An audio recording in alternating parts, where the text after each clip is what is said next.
যাবতীয় রাষ্ট্রীয় কর্মকাণ্ড পরিচালনা করতেন, যুদ্ধের পরিকল্পনা করতেন, সাহাবীদের নিয়ে আলোচনা পরামর্শ করতেন, অপরাধীদের শাস্তি দিতেন, সেনাদের উদ্দেশ্যে বক্তব্য রাখতেন, বিভিন্ন জায়গায় দূত প্রেরণ করতেন।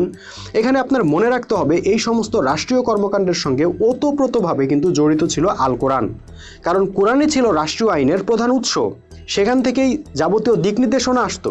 সুতরাং আল্লাহর পক্ষ থেকে কোরআনের মাধ্যমে যখনই কোনো আদেশ নিষেধ ইত্যাদি নাজেল হতো, মসজিদে নববীতে বসেই রাসূল সাল্লাল্লাহু আলাইহি সাল্লাম সাহাবীদেরকে সেগুলো বুঝিয়ে দিতেন।